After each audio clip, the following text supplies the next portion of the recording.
The Adani Group has lost $118 billion in value, in fact, about 50%.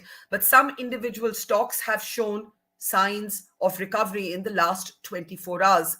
In the midst of this, the political storm over the Adani versus Hindenburg battle continues unabated. In Parliament today, there were angry scenes and angry adjournments as the Vice President, also the Chairman of the Rajya Sabha, disallowed a debate on the matter in the House. Amidst all of this spiraling crisis, this big economic and political story, the question that many are asking is, where is SEBI? What should be the role of SEBI? Can SEBI make an intervention? Should it make a public comment? So far, we have seen nothing officially from SEBI, but there have been media reports suggesting that the Security and Exchanges Board is looking closely at any irregular trades when it comes to the Adani stock, which continues to go through a kind of volatility where at one point on Friday, one of the companies was down by 35% to then recover to a little over 1%. There's a lot to unpack as we try and understand exactly what's going on here and what role SEBI should play. Let me introduce our newsmaker on the broadcast this evening. The former chairman of SEBI, Mr. U.K. Sinha, is with us. Thank you very much, sir. Grateful for your time. Let me ask you your overall impression before we get to what SEBI can do and SEBI can't do. You are an expert. You understand the markets. You understand the economy. Hindenburg is a short seller. Of course, it stands to gain a profit.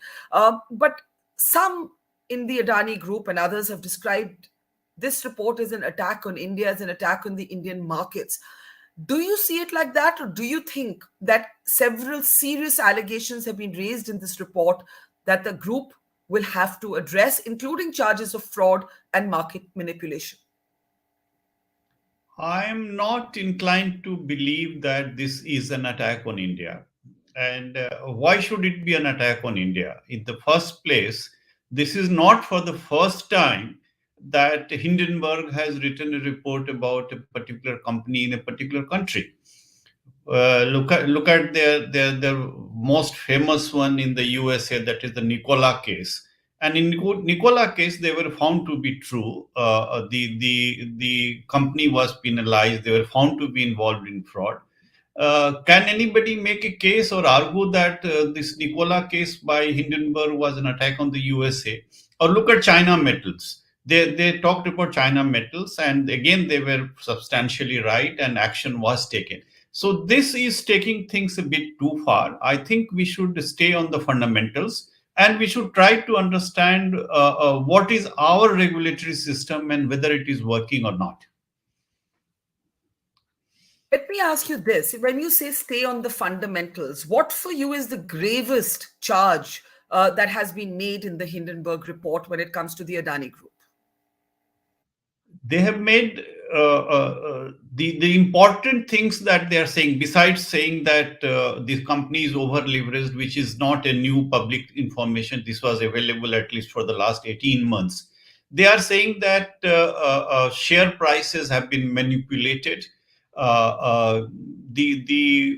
The regimes or territories which are tax haven, those have been utilized from bringing in own money to perk up the price of their shares in India. Related party transactions have taken place, and some asset management vehicles have been utilized for this purpose against the law, against the rules. These are some of the main points that they are making. I can get into each one of them if you want that. Please do that, sir. I think a lot of people want to separate the rhetoric from the facts, and you have the most I would say experienced understanding of this. So you said that some of the gravest charges are of market manipulation and tax havens. Could you speak to both of these individually? So, on the question of market manipulation, the company has given a rebuttal which is perhaps more than 400 pages, and the Hindenburg research has also come out with its own comments on these things. And they have, for example, said that out of the 88 questions they had asked, 62 have not been replied, and the company has gone on a patriotic or nationalistic path rather than coming to fundamentals or important issues. Now, the way to understand it is that a regulator's primary job in a situation like this, especially if it is affecting a very large group of companies, is to ensure that the market functions regularly, it functions in a fair manner, and there is no panic in the market. And the way it can be done is through the mechanism of surveillance. Surveillance is already in place. We have seen it today, for example, that the margining requirement or the early requirements for surveillance have already been initiated. And here, for example, some of the the dynamic margin has been increased to the extent that if you want to buy 100 rupees of Adani Group shares, you will have to put 100 rupees on the table. Whereas normally in the Indian market, even in large companies, hardly 20-25% of shares are actually delivered for which money has to be paid, and 70-75% of the trades are squared up during the course of the day. So so imagine that the amount of money that will have to be brought in on the table on the day of the trade, that has gone up substantially. That is one major thing. Second thing which SEBI can do besides the margining is that they can also, in cases where they are convinced, they can get into what is called trade to trade, which is again a tougher stage. And finally, they can also do things like banning a particular entity which they suspect is doing something. But let us understand that if hundreds of pages of data and documents have been provided, this will lead to trading activities or fundraising activities involved over a period of time. And this is going to take time.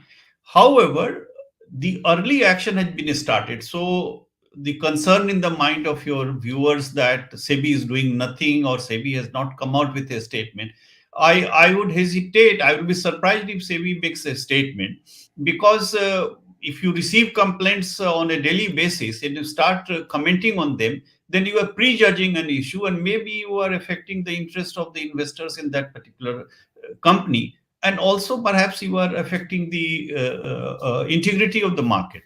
Let me also bring another dimension to it, that the Hindenburg research, which is a short seller, is also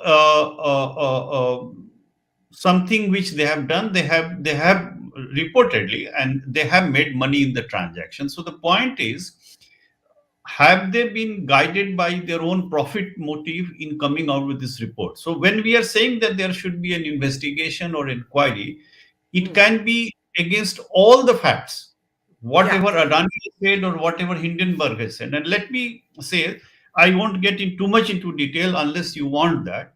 There are three specific regulations which I would like to mention. One is the unfair trade practices prevention regulation, PFUTP. It basically deals with if somebody is trying to commit a fraud or to come out with a statement deliberately to make money or to avoid a loss. And this definition in the Indian regulation, if PFUTP, is very wide. So it can cover not only the company or its executive, but it can cover somebody who, by coming out with some information, has tried to make gain for himself or herself. That is one. Right. Second regulation is that second important thing is that they have complained that the money has come from jurisdictions which are tax havens and in violation of SEBI regulations. The important regulation here would be the foreign portfolio investor regulations. And FPI regulations of SEBI have categorized very carefully, very detailed, that where the money can come from, in what manner it can come from, registration requirements are there, penal action is possible, and in this case, whether actually some money has come from a jurisdiction and in violation of the SEBI FPI regulation, because when the allegation against the company is that they have made violations of some asset management companies that they have created or shell companies they have created, that has to be established. But if that is established to be true, then it is a serious matter. and Can I? and the third, So, yes, please, sorry. No, you make your please. third point, then I'll ask my question. Go ahead. Yeah. And the third regulation is with regard to a very interesting regulation which many people have not perhaps taken note of. is what is called the research analyst regulation. Research analyst regulation in India, which was formulated in 2014, and during my time, I can claim that it says that there has to be certain code of conduct on the research analyst himself. There has to be certain avoidance of conflict of interest. You can't be a research analyst and giving out reports to general public and also making money through the same process here. And also the point to note is is that this regulation applies even for foreign research analysts. It is not confined to Indian research analysts So you alone. are saying, may I just interrupt you there briefly on that last point first? You are saying that under this regulation, the fact that the Hindenburg Institute stands to gain a profit by virtue of being a short seller could itself be in violation of SEBI regulations, but the investigation, in whatever form it takes, needs to investigate both the charges made by Hindenburg and Adani's defense of them. So both Adani and Hindenburg need to be put under the microscope. Is that, in a sense, the argument you're making? Yeah, I'm making that point, and you have summarized it very nicely. Just to add a few points to strengthen my argument or to illustrate my argument, there has been a case in India in the past, sometimes in 2015. One large Indian group complained against a particular Canadian research analyst. And they said that that Canadian research analyst had given reports which were malified in intention, and they wanted to say collect money. In fact, they had email evidence that the research analyst had told them that if you give me some money, I'll give you the report in advance and other things like that. And that particular research analyst and the criminal case was filed against him, and he was put behind bar for some time. So this is important that if you are a research analyst, it's not free for all for you. You are also bound by a certain code of conduct and certain conduct. Okay, so Hindenburg is therefore not above the law, even if it is a foreign research institute. It's not above Indian law. But Adani, the charges against Adani also need to be investigated. Now, you said you would be very surprised if SEBI were to make a statement, public statement. If you were in the seat of the chair of SEBI today, what would you be most concerned about? What would you be looking at? Now, two things have happened when it comes to the markets, which are quite intriguing. One is, of course, you have a fully subscribed follow-on public offer that is basically scrapped. There is no retail investor interest in it. It is reported to have been saved by big business conglomerates. Nothing is really officially clarified by anybody. Mr. Adani comes out and scraps it and says the money will be returned. The second is the kind of volatility we've seen in the Adani stock in the last 24 hours, where at one point, for example, one of the companies fell by 35% to then actually gain from yesterday to a little over 1%. Now, I'm just pointing both of these things out to ask you, what should the SEBI chair be looking at? What would you be looking at if you were chairperson today, sir? Sorry, sir, let me unmute you. Yeah, go ahead, sir. Yeah. There has to be three different buckets in which we should look at. The first bucket is about how to control the fierce situation in the market and how to ensure that the market is being conducted in a fair manner. So the surveillance action. We have evidence that surveillance action has already started. I made a comment that I would be extremely surprised if the inquiry part has not yet started. I'm sure the inquiry would have started by now. In the inquiry part, if they come out with certain more information which is actionable or which points to prima facie establishing that something is there, then SEBI will have to start what is called an investigation under Section 11C of the SEBI Act. And again, I must reiterate that can be against anybody. It can be the employees of the company. It can be people connected with the company. It can also be against a research analyst or a short seller. So that investigation will require very detailed examination of data. SEBI has all the data. That the good part is SEBI has all the data. Even if some data is required from other parts of the world, SEBI has a memorandum of understanding with almost all the regulators in the world to obtain that data. But you and your viewers have to appreciate that these things are going to take time. This can take even months.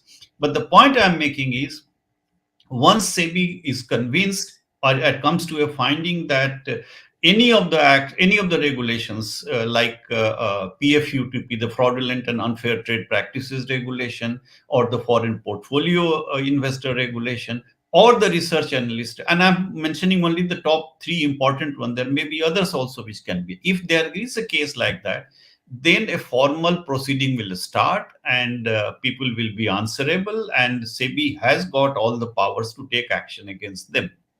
Yeah. So here's my question to you. Even before the Hindenburg report, and you've been very clear that both Hindenburg's allegations and Adani's defense now need, or now will probably, the process has already begun to start investigating them. But well before this, there has been some commentary on the exponential wealth of Mr. Adani. And, for instance, I'm just reading out one data point. Shares in 7 subsidiaries have soared 800% in 3 years. So there could be, as there is now an allegation, that this should have drawn SEBI's attention well before the Hindenburg Institute's report came out. Would you agree with that?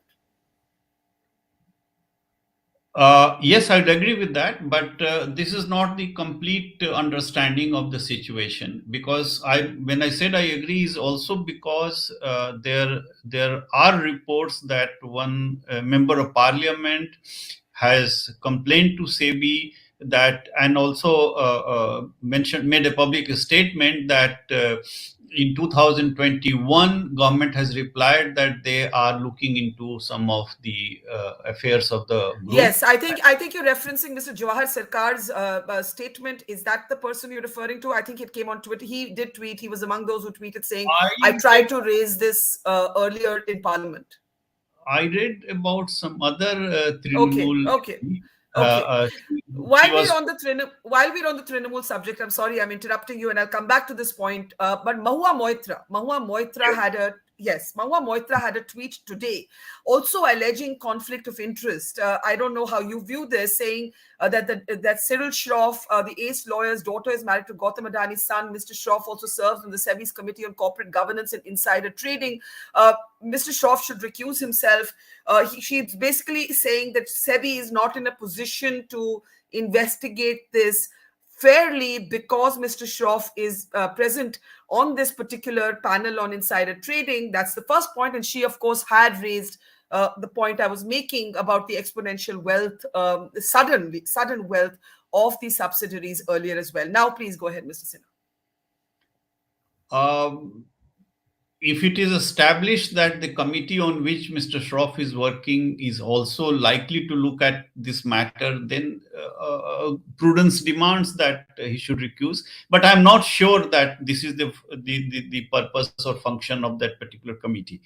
The point is that when you are saying that the share prices went up 8 times, and what was SEBI doing? You were right that SEBI or even the exchanges should look at it. But let me bring you to the governance aspect on these companies. If you are an independent director in this company, if you are an auditor in this company, if you are a banker to this company, I'm sure you know that in 4 years, the debt level of these companies have doubled to about 2 lakh crores. Not only that, look at the what is called the net debt to EBITDA ratio. This is a good technical explanation or measure about how much debt a company is having on its book against how much earning it has, net of tax and dividend and all that.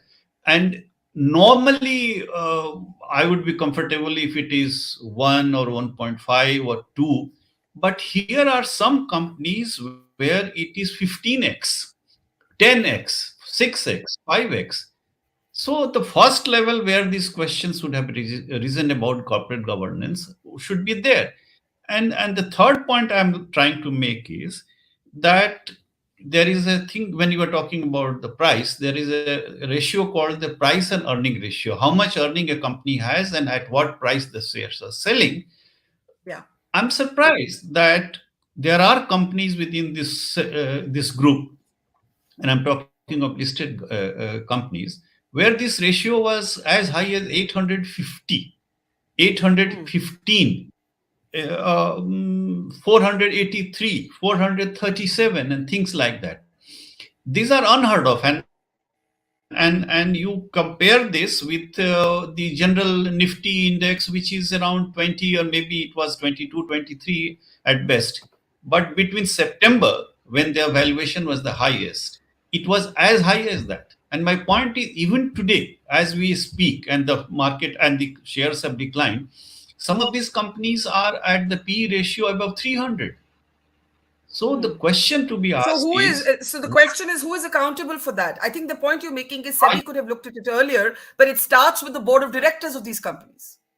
Yes. So my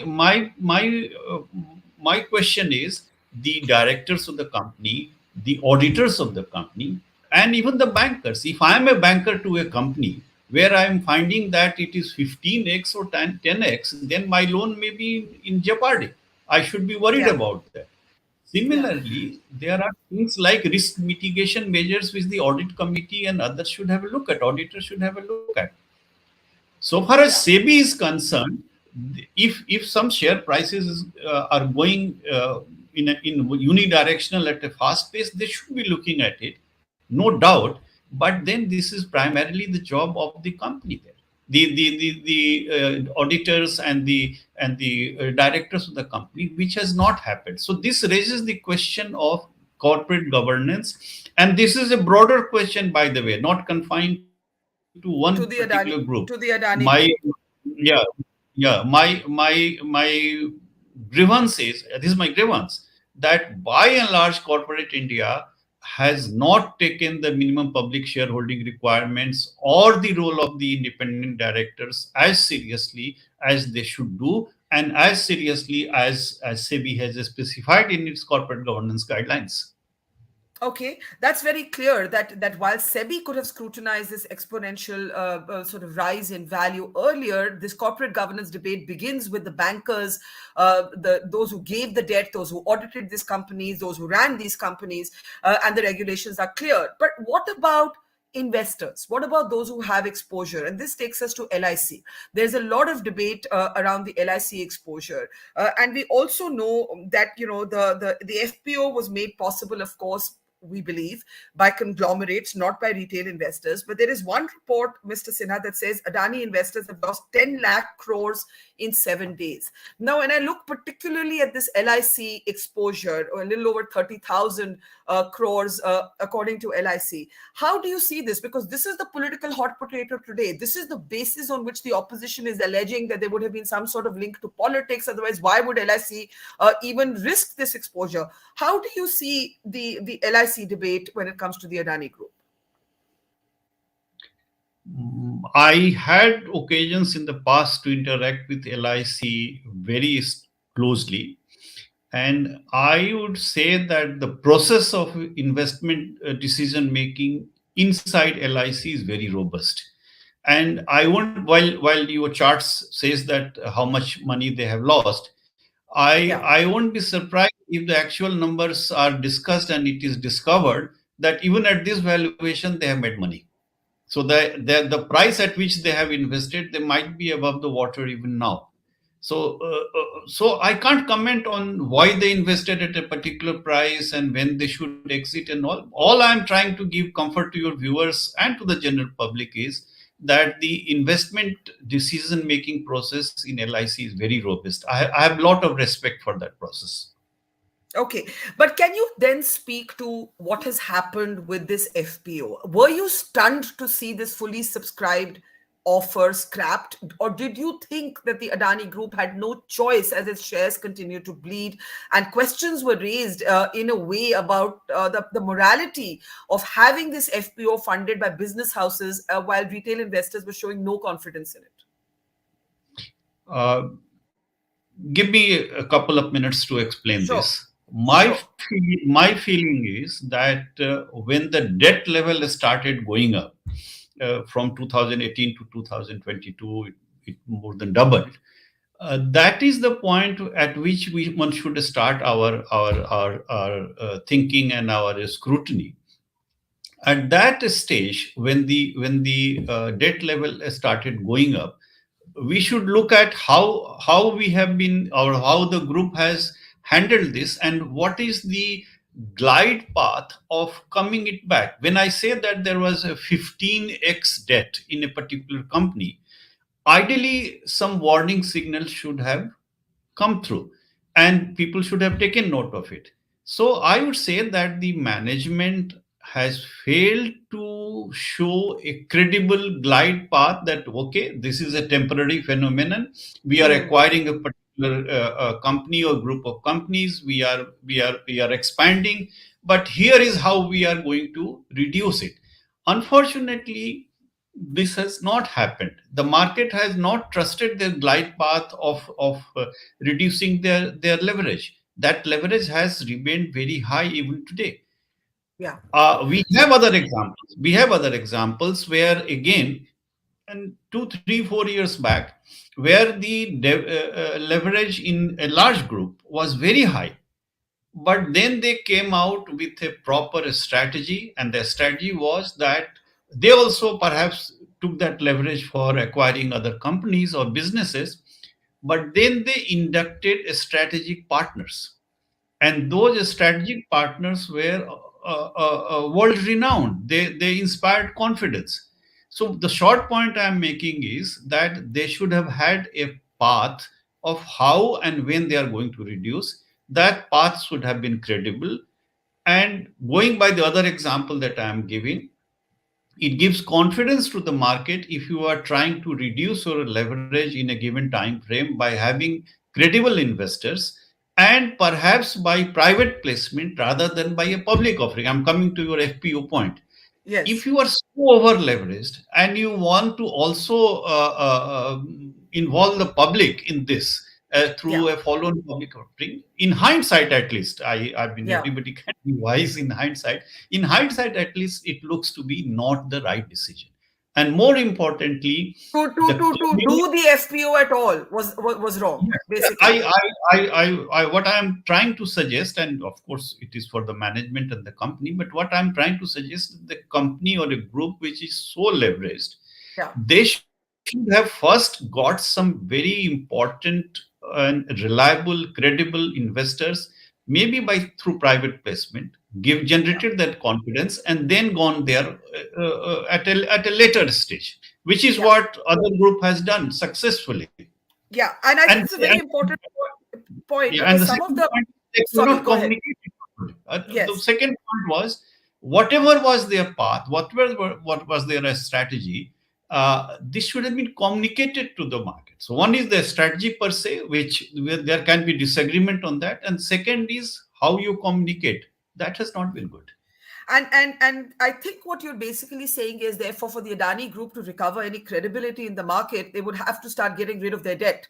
That would perhaps be the only immediate measure. But in the meantime, you have at least two banks, Mr. Sinha, Credit Suisse and Citigroup, that are not basically recognizing or attaching value to the bonds from the Adani group. So, if other groups follow, what happens? And at what level, given that the Adani group also involves ports and airports, will this slide, or can this slide sort of happen without intervention? Should there be any intervention? Does the market have to play out its own, as it were, Darwinian sort of methods of survival? Or will there be some point at which SEBI, if the slide continues to be volatile, and some, as I said, some stocks have shown recovery, would there be any basis for intervention at any level, either government or SEBI?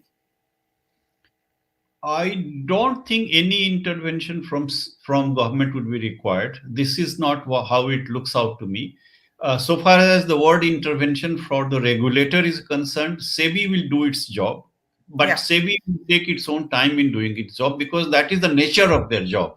And SEBI, I'm 100% sure, will do a fair job of it, which is yeah, against anybody who has committed any mistake or any misdemeanor. They will work against this. So far as the question of worry about a particular thing is concerned, my thing is it will stabilize, but the group has also to realize that they have to somehow reduce their leverage, and they have to gain confidence in the market that they mean well. That Yeah. that that assurance and has to come through communication and also through the proper action. I have a last couple of questions for you, Mr. Sinha. You touched upon many of the serious allegations made by the Hindenburg Institute. You've also said both Adani and Hindenburg, as institutions, are now open to scrutiny and investigation.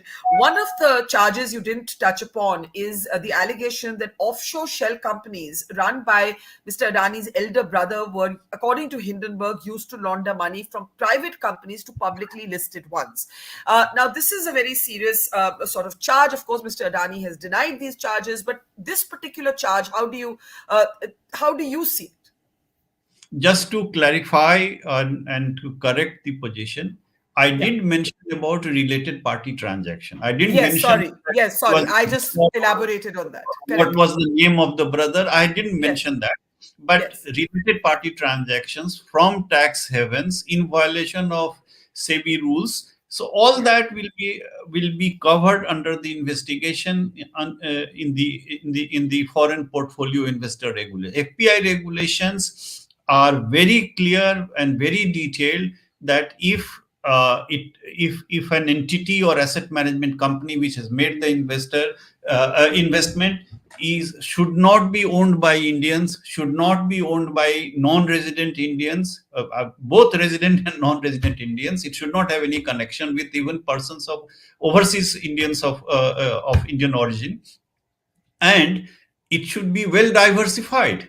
It cannot be that two three people having 50-60% in a company and they are making investment through this. Another thing which I want to assure your viewers is that the what is called the overseas derivative instruments, ODIs, or popularly known as participatory notes. Yes. These participatory note rules are now, not in the past, but now they are very clear that who can issue participatory notes and who can invest in this. Even transfer from one participatory note holders to another requires approval. So these rules are very clear, and if anybody has consciously violated, if then it is not very difficult to establish that because the trail would be there. But instead of expecting any action tomorrow, we have to be patient and hope that the regulator will do its job, and I'm sure they will do their job. Finally, just in conclusion, do you believe that this is an issue that will get a lot worse before it gets better? Obviously, the politics have now taken over. The SEBI cannot concern itself with the politics, but market volatility is something that concerns all investors. And so far, we've been speaking about Adani, but we haven't been speaking about the market. We haven't been speaking about how this might impact foreign investment in India if the market or sort of the environment of regulation gets into disrepute. Do you have any concerns about that? Not at all. At this stage, I have no such concern. It is not about the Indian market in the larger, broader market as such. You must appreciate and that whatever has happened in the last 7 trading days, by and large, it has affected one particular group of companies. The broader market has behaved perfectly normally. And Yes. I'm of the view that with the surveillance measures taken by SEBI since yesterday, even this group of companies will see that there are proper behavior, and at least unnecessary speculation or manipulation of the shares will be contained. That will not happen. But whether there is actually any manipulation and by whom and all, these are matters which will take their own time. And let me also add that when I mentioned about the research analyst regulation, there is a very important legal question that whether somebody who is operating from outside India, but his actions are affecting the Indian investor, then does SEBI have a jurisdiction? And in one particular case of GDR, SEBI had passed an order which was that yes, I have jurisdiction, and since it affects the Indian shareholders, The appellate tribunal set aside SEBI's order. SEBI went to Supreme Court, and the Supreme Court has held that no, SEBI is justified. Anybody, just by the fact that somebody is outside the geography of India but is affecting the Indian market, he or she is also within SEBI's jurisdiction and action can be taken. So assure your viewers that action can be taken. Law is very clear. The regulator is alive and kicking, and action will be taken. But don't expect that they will do something just because you and I want something to happen. Fair enough. It's a complex process that takes its time. I think you've been very, very clear that both the Adani Group and Hindenburg now need to be open to robust investigation and inquiry process, of which you think quietly SEBI would have begun in any case. Thank you, Mr. Sinha. It's been a fascinating conversation and, more importantly, an educative one. I've learned a lot. Thank you for your expertise and for your time. Thank you, sir. Take care. Thank you. Thank you. Thank Bye. you. It's great to see you here. Thank you for watching our work. If you haven't subscribed yet, don't forget to click the bell icon and subscribe to Mojo Story and support independent, robust journalism.